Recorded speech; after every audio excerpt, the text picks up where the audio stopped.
Johnson. And I'm Catherine Oakes. And we are coming at you with a New Year's video all about New Year's resolutions. So Catherine, take it away. Are you ready? All right.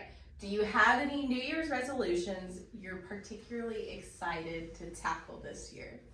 Well, we don't really do New Year's resolutions, but at the beginning of every year, me and my wife sit down and we pick out about 10 things on our bucket list that we want to do. And some of them are like challenging, some of them more fun, some of them more experiences.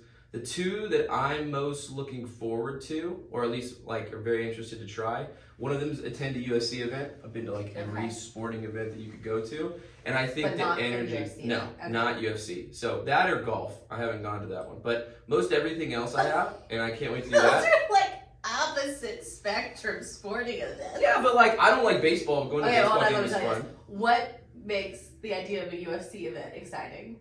Besides the gladiatorial atmosphere. Okay, yeah, no, so pause there on that. Okay. That's what makes you excited about a UFC event. Yeah, the energy. Then consider the energy of a golfing event.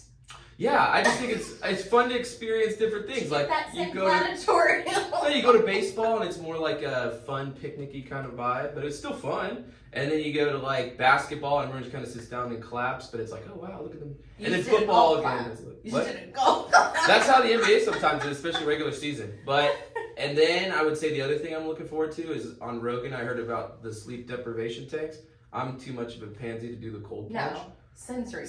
Yeah, okay. Sensory, not sleep. Sensory deprivation. That sounds terrible. No, where you lay in the tank and it's just like that and you can't. And I just want to try it out to see what it's like. Okay, so I actually only came up with one New Year's resolution. I have a lot of goals, but this is my only resolution, and it was driven by my husband. But no DOORDAsh in 2023. That is a great financial goal. And I'm sorry if that's your career and I'm taking money from you, but...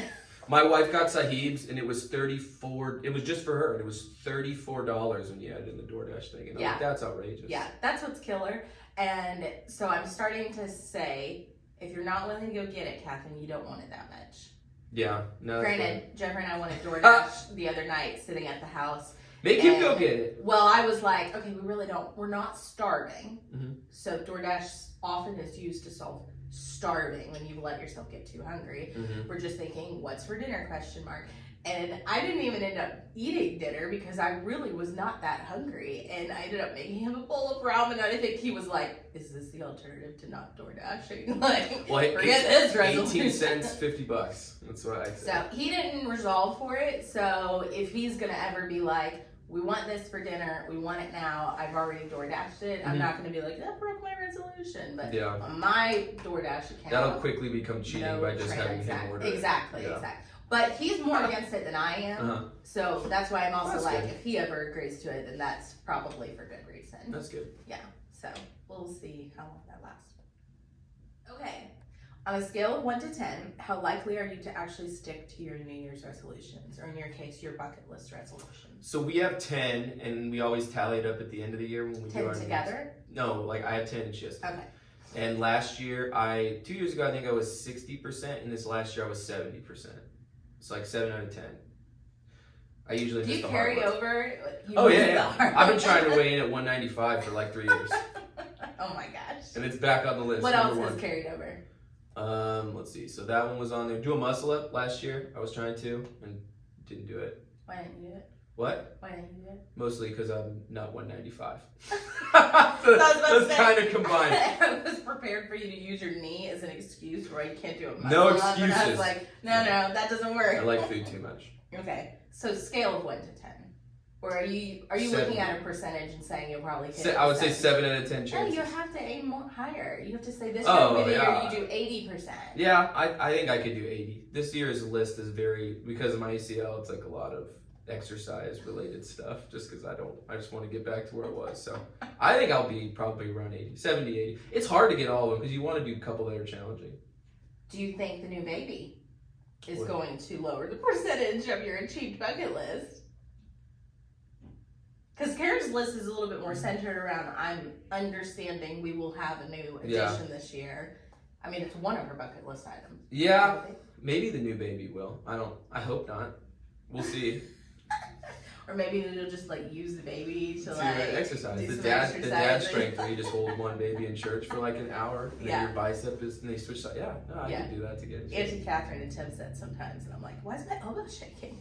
And the baby shakes when you hand a baby away, and you're like, oh gosh. Yeah. Okay. I think scale of 1 to 10, I probably will DoorDash this year, but statistically it would probably be like a lot less. Oh my gosh, I DoorDash once in 3 months. That's why you want to make them realistic. So for instance, one of my goals was not to miss a quiet time 2 days in a row. Yeah. And because if you were to go, I'm gonna go the whole year without, it's like you're likely to probably there's gonna be something. It's kind of that profit first mentality that our team is very aware of. I think of that often. Like, what is my broken human nature? Okay, so what goal can I create that my broken human nature can handle? Yeah, that's still challenging. Yeah. How do you plan to hold yourself accountable, or do you secretly hope some of your goals will fall by the wayside? Are you secretly banking on that 20-30%? No. I am very competitive, and so is my wife. So it's kind of like a bragging rights thing at the end of the year. So I have that. Like if she does all 10. So if she destroys me, and she usually does, she usually beats me by like 1 or 2. It's like last year she did the turkey trot, and and then that was one of hers was to run a race, and that one passed me, and I was just not looking, and so that usually keeps past year? Yeah. You tore your ACL.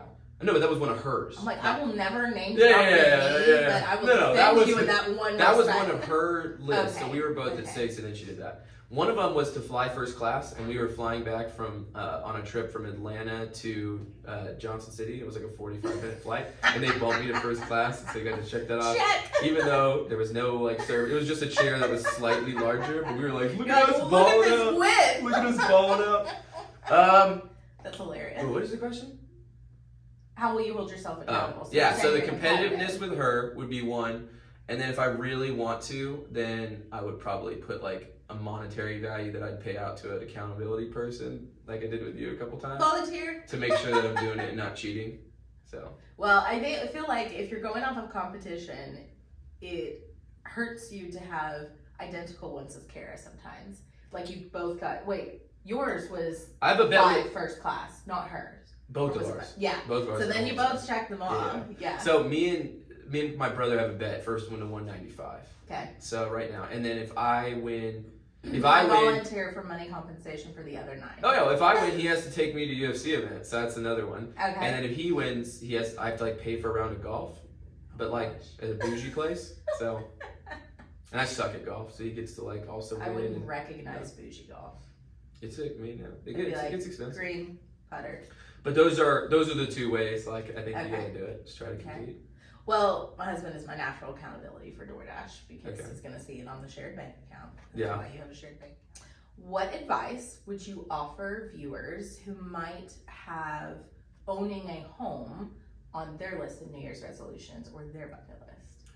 Okay, so several pieces of advice. Number 1. And that's probably first-time home buyers. Yeah. So if it's on your bucket list to buy a house this year, first thing I would do, make sure you at least get pre-approved. And I know a lot of people are like, but I'm not ready. You don't really know what areas that you need to actually fix until you actually get it, like you actually apply. So a lot of times I'll tell people, they're like, well, we're about 6 months out. I'm like, all right, well, pull it now, and we only need to pull it once every 4 months, but at least I can send you, like, here's the stuff to work on. Credit. Yeah, here's the stuff to work on your credit.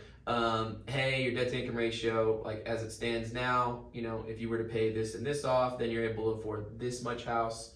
Yeah. So that would be like the first piece of advice would just be go ahead and know what you need to do because the knowledge of that's going to be the first thing that. And they know what they need to do by contacting you. Yeah. So we're going to put your number on the screen. Yes. And we would call this like mortgage coaching, where you come along saying, I'm not under contract right now. Yeah. I'm not going to be under contract on a house in the next week or 2, but I want to own a home in 2023, and you're going to pull their credit, check out their mortgage application, and lay out the roadmap of here's 1, 2, 3 things you should do to be even better positioned. Because you might be like in a situation where you're ready right away, but in case you're not, you're going to lay out. Or if you're ready now, but like, hey, I'm not planning to buy for 3 months, I can go, all right, well, your score could jump up here and you might qualify for a better type of loan, a better type of interest rate. But another thing is a lot of people are like, okay, I know my credit's bad, but they don't know that like the tips and and tricks to be able to get the stuff fixed. So I didn't mean to rhyme like that, but I'm just a raccoon. Anyways, but like for instance, like if you were gonna do pay off your collection accounts, you want to ask for a deletion letter so it actually gets removed rather than just updating to zero. Medical stuff falls off automatically once you pay it. You can always call and kind of haggle with the collection companies because they're buying the debt for very cheap. So if you go, hey, I can't pay it all, but I can only pay like 50%, will you take that now? A lot of times they'll do that, so that saves you money. So knowing all these different little things and getting someone advisement that deals with it on the regular, like every day. Well, and what advice you're going to give them if they say we're going to buy in 3 months is different advice from we're going to buy in 6 months. Like if you do have a collection item where the creditor is refusing to give you a deletion letter, it is still better to actually and if you have beliefs that are actually just incorrect, so someone told you need 20% down. Like you don't need 20% down, but you may not know that because you hear 20% down. And yes, while you don't have to pay mortgage insurance. What percentage of loans do we close as a team that the person actually puts 20% down? Very, very, I would say probably maybe 5 to 10%?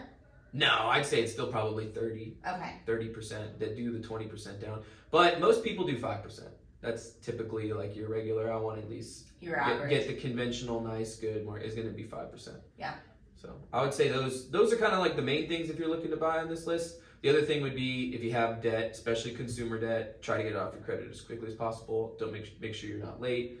I get it off your credit because you said consumer debt. Consumer debt, I'm saying pay it down. Like low utilization is going to don't mean close it. I don't mean close it. You want to have open credit, be zero. So I typically say pay off all your cards and leave one at $2 because that's going to give you the highest score if score is the problem.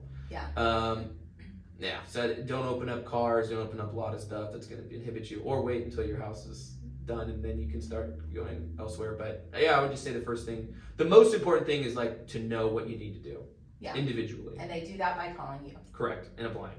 All right. Well, there's the sense to our nonsense. Thanks for joining us. Thanks for joining us.